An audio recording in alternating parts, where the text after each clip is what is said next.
Hey everyone, welcome, I am MisterBo, and in today's video I wanted to go over some information. Some of it you may have missed that Bungie put out earlier this week. We're going to be going over Masterwork Core changes, exotic drop rate changes, changes to the upcoming Iron Banners in the future, some definitive information about what is going to be happening with the Shattered Throne, is it going to be going away after the weekly reset, and some information about Gambit and how exactly it works when you have the Primeval out, those Primeval envoys, that Primeval buff, how does it all work out? We're going to be going over all of that.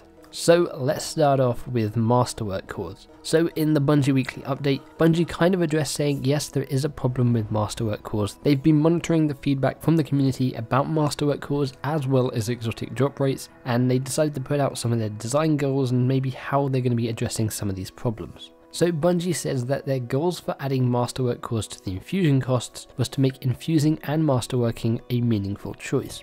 I would say they're probably not much of a meaningful choice anymore. Infusion may be over masterworking. They say that the current problems with the Masterwork Core economy is that Masterwork Cores have a misleading name. When they were created, the definition of a pinnacle item put the emphasis almost entirely on masterworking. In Forsaken, Bungie expanded that definition but didn't update the currency, and there were not enough reliable sources to earn Masterwork Cores, which can make deciding what to spend them on too difficult. So they have some plans for addressing these problems. They've been monitoring core supplies and the numbers aren't as high as they'd like. They are planning to create more reliable sources and plentiful core sources. They're also going to be renaming Masterwork Cores so that their purpose is more obvious. Moving on from Masterwork Cores to exotic drop rates. They had a goal for exotic drop rates. Exotics are intended to be meaningful, long-term chases. Finding an exotic should be rare but impactful. The problems currently with exotic drop rates is that right now we're falling short of the impactful part of our goal. There's nothing exciting or powerful about getting your 4th fighting lion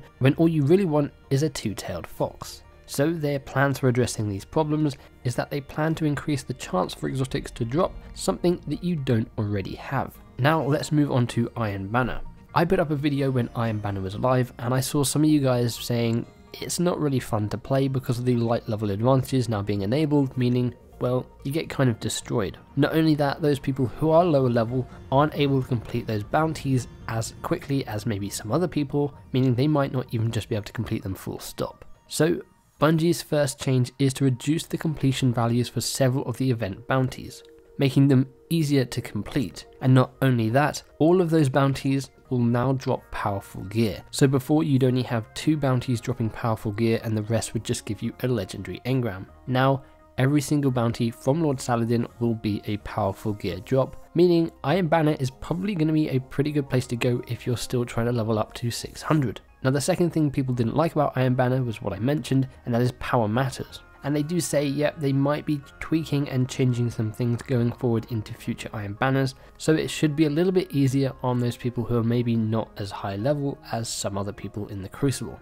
So good news for those who were complaining. Hopefully the next Iron Banner will be a little bit different and you should be able to have a bit more fun going into it. Now at the reset this week, we got the full Curse of the Dreaming City, and that introduced us to a new activity called the Shattered Throne, which was a dungeon. Now a lot of people have been speculating this only showed up on the 3rd week. Does that mean it's going to go away and it'll only come back on the 3rd week again, or is it going to be a permanent thing now that we can just keep running? Bungie cleared all of that up. So you have until the reset to try it. It's an endgame activity that puts your most powerful gear and skills to the test. If you're not quite ready, don't worry. The Shattered Throne will return when the curse cycle is at its worst again in 3 weeks. That should give you some time to power up and prepare to explore its depths. If you are close to finishing that, if you've maybe got the quest for the Wish Ender Bow and you just need to go and kill maybe 1 or 2 bosses in it, do it before the reset, otherwise you're going to have to wait 3 weeks before you can hop in again. I know a lot of people probably won't like this because it is such a long gap. You've got things like the Whisper of the Worm quest, but that's every week.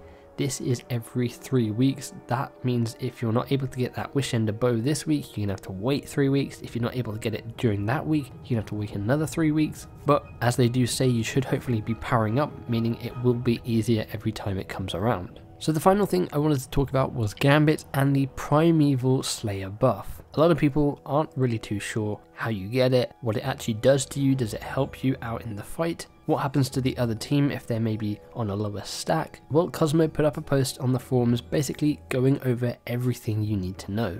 So it says this: There are some misconceptions about the Primeval Slayer buff in Gambit, particularly with how the leading team's buff counter-affects the trailing teams, so we'd like to take this opportunity to shed some light on it.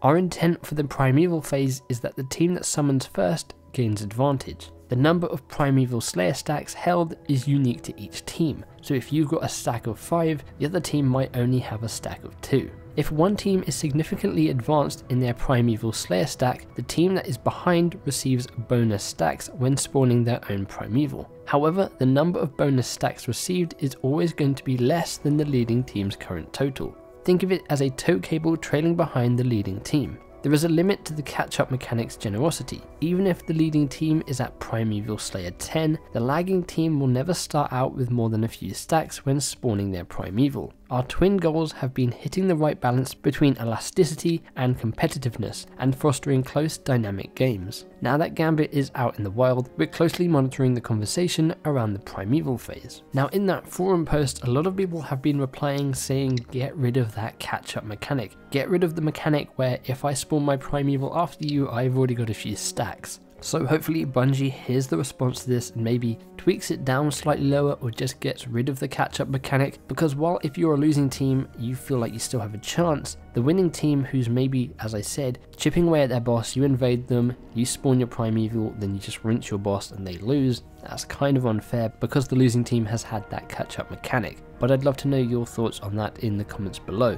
So there you guys have it. Those are some changes that are going to be coming. That's some information about the Shattered Throne dungeon and when you're going to be able to get into it again, as well as how the Primeval Slayer buff works in Gambit. Let me know your thoughts on all that stuff in the comments below. I'd love to know.